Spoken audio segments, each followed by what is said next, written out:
What's up, gang? Jason with Prometheus Lights and Foursevens. Thank you for joining me for another quick tip.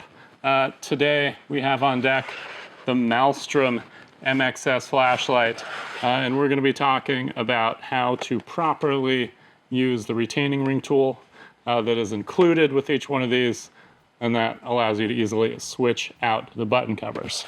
All right, here's the deal. Sometimes they're a little hard to get out. Basically, underneath the circuit board that has a little switch mounted on it, there's a little bit of silicone. And when they screw the brass retaining ring in to hold the button down, sometimes a little bit of that silicone gets on the threads, and that can make it hard to remove. Some people struggle with this. It is a little bit hard. The tool can break, so I'm going to show you the proper technique so that you never break the tool. I've opened dozens of these. I've never broken a tool. I've been able to open them all. So what I'm going to do, high risk, I've got two brand new MXS lights here. I am going to open both of them and try to get the retaining ring out without breaking the tool. That sounds like a challenge, right? Okay, let's get into it. Where should we put this one? Right there?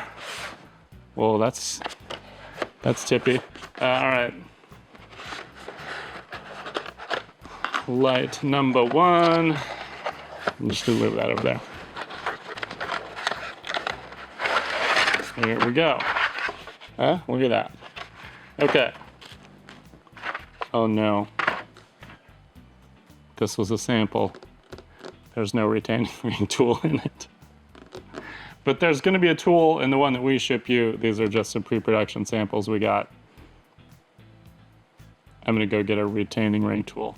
Don't go anywhere. I will be right back. But that was a fun sound. Not even going to cut. We can do this. Here we go. Here we go.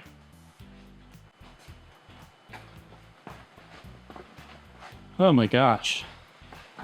I can't believe you guys waited that whole time. That's impressive.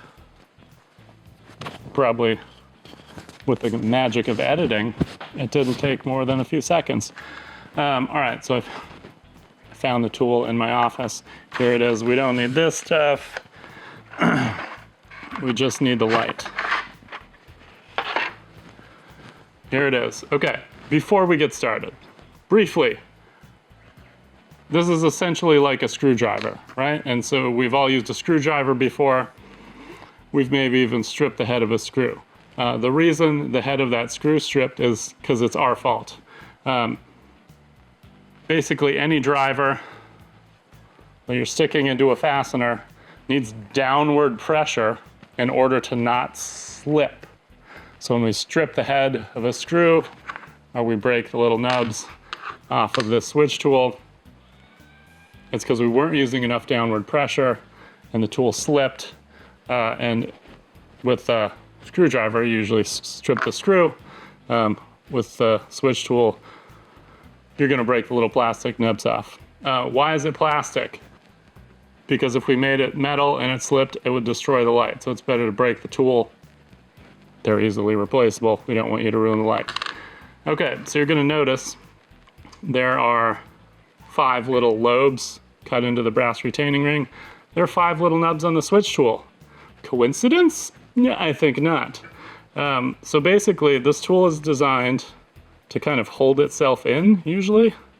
So just put it in, feel around, line up the nubs, and then push the tool in. You should feel it kind of sink down in there and grip. It should hold on by itself, and this is partly so this is easy to do. Now the trick is downward pressure.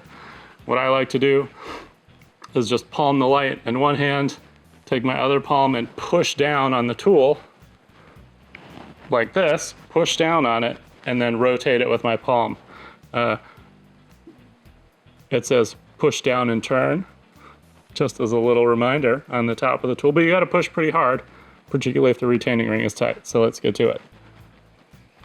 All right, so that one was not sticky, but that's the proper technique.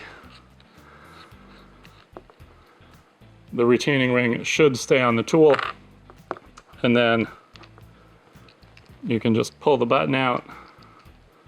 Sometimes there's a little silicone on the button. It's usually not a big deal.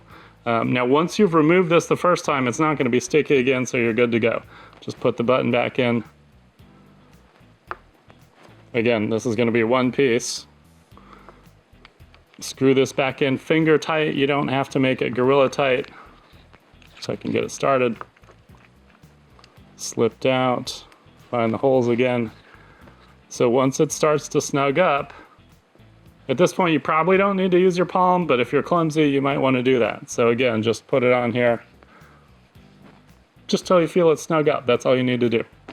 And there you go. That's how to switch out a retaining ring, or switch out a button, remove the retaining ring without breaking the tool. Just for argument's sake, let's do another one. If you're lucky, this one will be really sticky.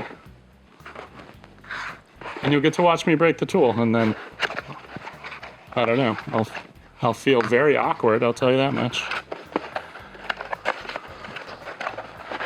Okay, light number 2. Just stuff everywhere. All right, so once again, find the notches.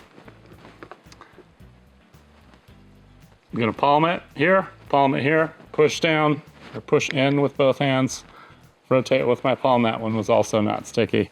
Anyway, we did ask him to try to be more careful. Well, let's go ahead and take it out. Try to be more careful with the adhesive, but the adhesive has to be in there to hold the switch in place and the wires to prevent shock and vibration damage. So it's sort of just a necessary evil. You can see this one's also a little bit glued in with the silicone. This is also silicone, so that doesn't really like to stick to each other. But just pull it out. There's a little switch. All right, and that just goes back in there. Make sure it's actually in the bottom of the cavity. And put this back in.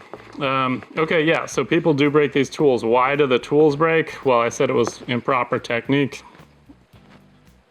which is true. But essentially what happens is if the tool rocks, am I over here? Am I over here? Let's do it this way. If the tool rocks sideways while you're trying to turn it, you've only got, 1, 2, or 3 of these little teeth engaged, and that reduces the strength by an equivalent amount, and you're just going to shear the teeth off. When all the teeth are engaged, they can actually withstand a lot of force, and it really shouldn't be an issue.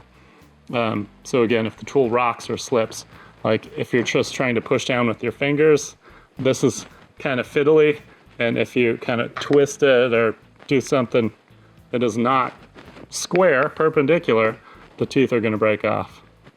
So once again, palm it, palm it. There you go. Now you know. I hope you have better luck with the tool. Thank you so much for your support, and we'll see you on another Quick Tips.